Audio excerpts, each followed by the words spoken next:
Kako domašnite kompaniji vo što pogolen broj, da se povrazuvajo so germanskite i da bidat nivni dobavuvači, razgovaram so Patrik Martens, direktor na Delegierter na germansko to stopanstvo. Mr. Martens, welcome to Bloomberg Adria. For letting me talk about our current event, which is taking place today and tomorrow. First question is how can more Macedonian companies become suppliers primarily to the German market?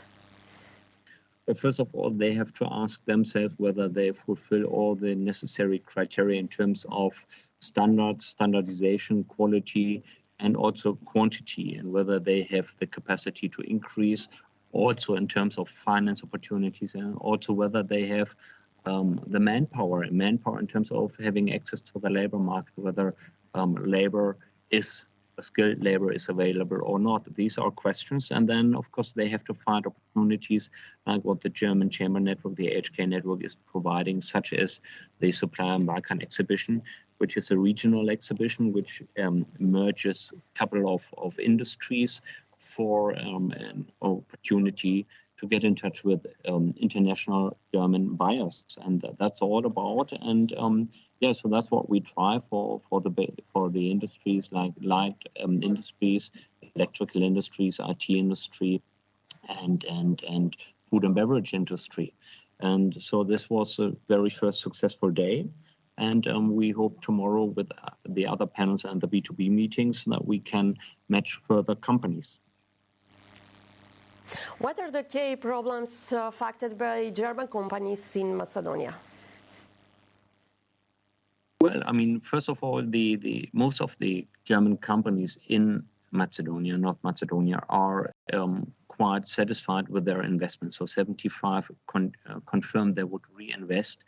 And we have a situation where sometimes there is a quick response being needed by public administration. That means we are in the crisis situation at the moment, and either the legal amendments from the parliament have to be adjusted adjusted to the crisis being needed.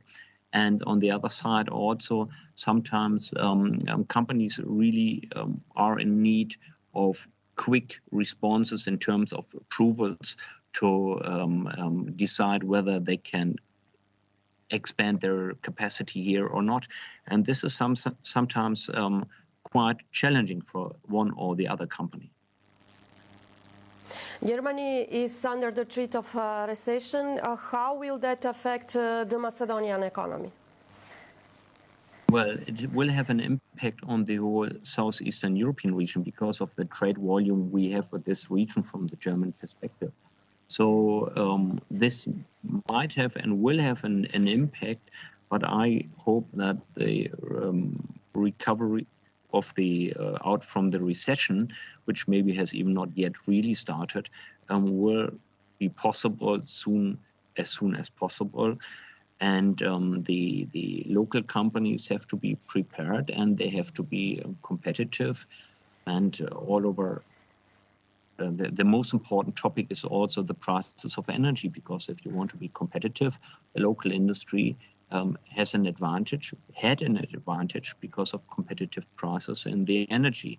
So here we are. If the energy prices are supposed to increase furthermore in Germany, this will have an impact on the German economy, and this might lower the demand for imports. So this will have an impact on regional economy. So we are very much depending on the German situation, but it's not just only southeast of Europe and North Macedonia, but it's also the rest of Europe. We very much depend on each other, and Germany so far has been the engine of the European economy. And if the engine has some challenges to overcome, then it's affecting the rest of Europe. Can we be optimistic for next year? Of course, there will be optimism for next year. And I think that we will be able to manage the energy crisis. The issue still will remain whether the prices can be still competitive enough for the industry to manufacture. So we will see most likely the closure of one or the other company. But I think the major companies will be able to survive and to get stronger out of this crisis. Mr. Martens, thank you for speaking for Bloomberg Adria. To by Patrik Martens, direktor na delegáciata na germánsko stopanstvo vo Makedónii.